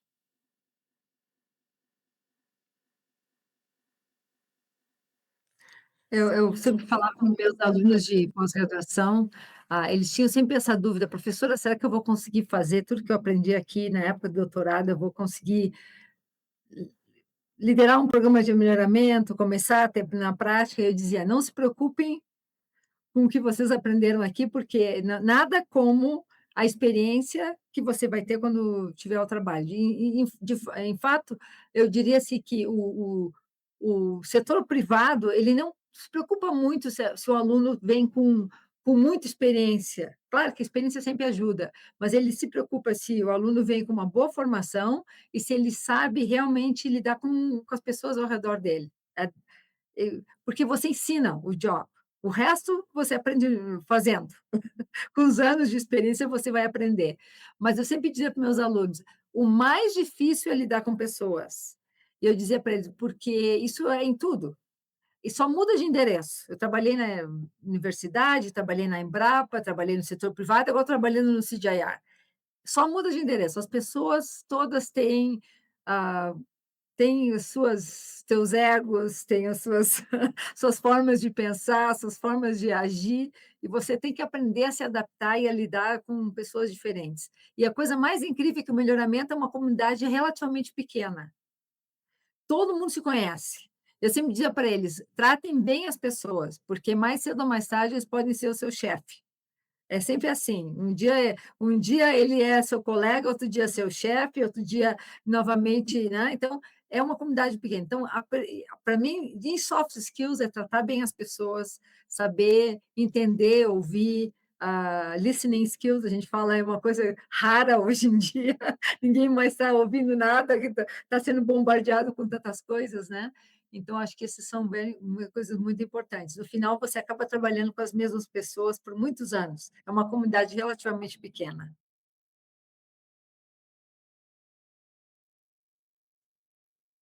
É, só complementando aqui, eu não tenho muito a acrescentar, concordo com tudo que foi dito, evidentemente. Só para complementar alguma coisa, isso falando mais para os estudantes, que provavelmente essa pergunta apesar de ter sido feita pelo Saulo, né, que é docente, mas que fica como uma mensagem, provavelmente ele fez a pergunta pensando nos estudantes que estão nos ouvindo. A quantidade de coisas que vocês ouvem e estão ouvindo falar aqui é grande, e a doutora Sandra mostrou que isso, os estudantes, desde sempre, ficam angustiados um pouco, falam: nossa, será que eu vou saber tudo? Será que eu vou conseguir usar tudo porque eu faço tudo, etc, e vou fazendo e tal. Por isso mesmo que vocês têm que aproveitar o período na pós-graduação para aprenderem a aprender e usarem esse tempo que vocês estão tendo aqui para desenvolver a capacidade reflexiva, a capacidade de concentração. Desliga um pouco o celular, para um pouco de perder tempo com bobagem, aprendam a sentar e fazer as coisas direitinho e a colocar os pingos nos i e falar: eu preciso ler um artigo, porque eu tenho que aprender, porque eu tenho que aprender a pensar, porque o dia que eu estiver sozinho, a IA não vai responder. Você pode, eu sei que você pode colocar um artigo no notebook LM e pedir um resumo, você pode até enganar o professor que você entendeu aquilo, fazer um seminário que aquilo está pronto, eu sei que isso pode acontecer. E engraçado que eu nem me preocupo com isso quando eu peço algum trabalho para o aluno, porque o aluno acha que ele está me enganando e, assim, realmente não está. Ele está enganando ele mesmo, porque o dia que ele for cobrado para fazer aquilo lá, ele dançou, eu não. eu tentei fazer o que estava ao meu alcance. Então, eu diria para vocês, estudantes, apesar do número de coisas ser grande, foquem, estudem, aprendam as coisas com profundidade, se concentrem nos princípios e complementem essa formação com as soft skills, participando de um grupo como o GVENC, por exemplo, e equivalentes. Perfeito, pessoal. Eu adorei essa pergunta, porque me fez lembrar de algumas convivências que a gente tem no laboratório, às vezes, né? Eu estou recém no mestrado, e às vezes a gente tem que apresentar o nosso projeto para pessoas que não são da área de melhoramento, às vezes que nem são agrônomos, e a gente tem que se desdobrar por completo para explicar o que a gente está fazendo, né? Então, realmente, o desenvolvimento dessas soft skills é muito importante. Eu acho que principalmente os membros do GVENC percebem isso, e por isso que vão atrás do GVENC e de grupo de extensão, né? Então, ótima pergunta e ótimas respostas. Então, pessoal, vamos encaminhar para o encerramento das perguntas e, consequentemente, o encerramento da nossa live. Eu gostaria de agradecer a presença dos nossos palestrantes, professor, nosso coordenador José Baldir Pinheiro, doutora Sandra e professor Augusto. Vocês foram incríveis na live, eu adorei as palestras, foi muito esclarecedor. Eu tenho certeza que o público também adorou. Então, muito obrigada. O GVENC agradece imensamente e o GVENC sempre está de portas abertas para qualquer parceria, qualquer contato. Sintam-se à vontade, tá, gente? Muito obrigado. Deixa eu só fazer um último comentário, Yasmin, e os agradecimentos novamente aos colegas Sandra e Augusto pelo tempo dedicado aqui à nossa atividade. E nunca a gente vai saber tudo, gente. E aqui eu vou compartilhar com vocês uma incompetência maior minha e que eu estou aprendendo. A gente está para lançar as primeiras cultivares de soja da Exalc. Como é que eu saio de 2 quilos de semente do melhorista para virar semente genética para produzir semente que vai, né? Aí eu chego no parceiro e falo assim, eu preciso de 3,5 toneladas no mínimo de semente genética. Então, como é que eu saio de 2 quilos de semente para virar 3,5 toneladas? Ninguém ensina isso, né? A gente bate a cabeça, faz entendeu? Então, não tem estrada totalmente pavimentada, sempre vão ter coisas que nós vamos ter que evoluir, vamos ter que aprender, né? Eu acho que é isso. Obrigado, Sandra, obrigado, Augusto, obrigado, Gevenk, pela oportunidade. Obrigada a vocês. Um abraço. Obrigada, pessoal. Honra participar, um grande prazer. Obrigado pela oportunidade. Muito obrigada, professor. Se vocês já quiserem se despedindo da live, gente, agora eu vou fazer a apresentação do 10º MPB. Tchau, tchau, pessoal. Muito obrigada. Então, pessoal que está na live, continuem aqui comigo, que agora eu vou fazer a apresentação do nosso 10º MPB, o mais especial de todos até agora. E nós iremos, após essa pequena apresentação, que eu prometo para vocês que é super curta, nós iremos realizar o sorteio de uma inscrição para o 10º IMPB, totalmente de graça, no precinho. Eu já encerrei o formulário, então se você tentar se inscrever agora não vai dar certo, a gente peço perdão. Mas vamos para essa pequena apresentação. Então, gente, esse ano será a nossa 10ª edição do MPB, e será épica, será incrível. E, além disso, uma das melhores coisas que aconteceu nessa 10ª edição foi que a gente vai fazer uma parceria com a Sociedade Brasileira de Melhoramento de Plantas, e nós vamos promover juntamente o 5º Encontro Paulista de Melhoramento de Plantas. E esse ano nós temos o tema de Plant Breeding Legacy and Future, Empowering the Next Generation of Breeders. Então, nós vamos discutir tudo isso que foi falado durante a live, que é como o melhoramento vem sendo feito e qual é o futuro que nós, futuros melhoristas, vamos encarar daqui a uns anos. Então, nós já temos nossos palestrantes confirmados, que vai ser o mestre Renato, da Corteva, o doutor Adriano e o doutor Rodrigo, ambos da UFLA, a doutora Eveline, da Embrapa, o doutor Salvador Guezan, do VSMI, a doutora Marcela, do Instituto Sanger, o doutor Hainan Zhao, da Universidade de Agricultura da China, o doutor Martin Blair, da Universidade de Varnham, o doutor Eduardo Capa, do INTA, e a doutora Kate Runner, de Purdue. E Eles são palestrantes que a gente pensou muito durante todo esse ano e que são palestrantes muito renomados em cada área. Então, se vocês quiserem saber um pouquinho mais sobre eles, acesse nossas redes sociais, que a partir de hoje, né, que é a nossa live de lançamento, nós vamos postar diariamente esses palestrantes, então vocês vão conseguir conhecer um pouquinho melhor eles, beleza? Então, nós teremos, nesse ano, como são 10 anos, nós temos 4 minicursos. Então, a gente vai fazer um minicurso a mais. Nosso primeiro minicurso será sobre inferência bayesiana aplicada na interação genótica ambiente, que será ministrado pelo Dr. Rodrigo, e será ministrado em português. Depois, nós também teremos o minicurso do Dr. Zal, que vai ser voltado à edição genética no melhoramento genético. Nós vamos ter o curso com o Salvador Guezan, que ele vai nos ensinar um pouquinho de como fazer seleção genômica nas plantas, né? Para melhoristas, então ele vai tentar explicar como trazer isso mais para a prática. E um bem brasileiro, que é para a gente entender um pouquinho de como solicitar o registro e a proteção de cultivares aqui no Brasil. Então, são minicursos voltados às demandas que a gente tem cada vez mais aqui no Brasil e no mundo todo, né, na nossa área de melhoramento. Os resumos, a gente vai aceitar resumos do dia 22 desse mês até 9 de setembro. Então, anotem essas datas na agenda, tá, gente? E para lembrar de escrever o resumo de vocês. E ela vai ser dividida nas 3 categorias que já é costume aqui do nosso IMPB, que é melhoramento genético, genética quantitativa e estatística, genética molecular e biologia de sistemas, genética populacional, evolução e citogenética. E o melhor resumo vai ser premiado. Os 3 melhores são premiados com dinheiro e receberão uma menção honrosa. E, além disso, nós vamos ter um prêmio para melhor pôster. Então, a melhor apresentação de banner vai ter uma menção honrosa. E vale muito a pena ressaltar que, quando vocês acessarem nosso site de inscrições, naquele valor já está incluso a recepção de boas-vindas. Então, no primeiro dia à noite, a gente sempre tem esse jantar, né, que está aparecendo aqui ao lado, que a gente consegue fazer muito network com os palestrantes e com todo mundo que está participando do evento. E ano passado, gente, ele foi muito chique, foi tudo de bom. E também nós vamos ter muitas oportunidades de networking, tanto com empresas privadas, quanto públicas, quanto com todos os outros palestrantes. Então, não percam essas chances, gente. Bem, gente, o GVenc, eu gostaria de falar que ele está sempre aberto para vocês. Então, podem mandar suas perguntas nas nossas redes sociais, no nosso Instagram, no nosso Facebook, no nosso LinkedIn.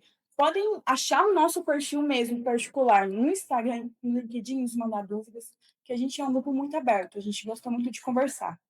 Então, eu espero muito ver vocês do dia 6 a 8 de outubro, aqui em Piracicaba, na Exalc, no 10º International Meeting on Plant Breeding, que é realizado por nós, pelo GV.